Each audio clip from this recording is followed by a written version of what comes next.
এবার প্রবাসের সংবাদ। প্রতিনিধিদের তথ্যচিত্রে প্রবাসের সংবাদ জানাচ্ছেন ইমতিয়াজ আহমেদ। ২৪ জুলাইয়ে ছাত্র জনতার আন্দোলনে বিশ্বের বিভিন্ন দেশের প্রবাসীদের সঙ্গে গর্জে উঠেছিল মিশরে অবস্থানরত প্রবাসী বাংলাদেশিরাও। মিছিল মিটিং নিষিদ্ধ থাকায় সে সময় দেশটিতে অবস্থানরত বাংলাদেশি শিক্ষার্থীরা গোপনে আল আজহার ও কায়রো বিশ্ববিদ্যালয় ক্যাম্পাসে ছোট ছোট গ্রুপে ভাগ হয়ে স্বৈরাচার শেখ হাসিনা সরকারের বিরুদ্ধে স্লোগান দিয়ে সামাজিক মাধ্যমে পোস্ট করে ফ্যাসিস্ট সরকারের পদত্যাগ দাবি করেন। স্বৈরাচার সরকারের নির্যাতনে নিপীড়নে যারা নিহত হয়েছেন, আল্লাহ পাক সকলকে জান্নাতের আলা মাকাম দান করেন। বাংলাদেশ জাতীয়তাবাদী দল বিএনপির কার্যনির্বাহী কমিটির সদস্য ফয়সাল আহমেদ চৌধুরীর যুক্তরাষ্ট্র আগমন উপলক্ষে অনুষ্ঠিত হয়েছে চা চক্র ও মতবিনিময় সভা।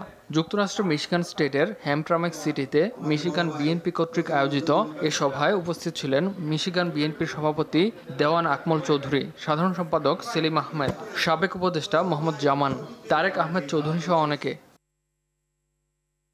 লন্ডনে ওয়াটফোর্ড বাংলাদেশি অ্যাসোসিয়েশনের আয়োজনে অনুষ্ঠিত হয়েছে চট্টগ্রামের ঐতিহ্যবাহী মেজবান হোলিওয়েল সেন্টারে অনুষ্ঠিত এ আয়োজনে যুক্তরাজ্যের বিভিন্ন শহর থেকে পরিবার পরিজন নিয়ে অংশ নেন ১,০০০-এর বেশি বাংলাদেশি।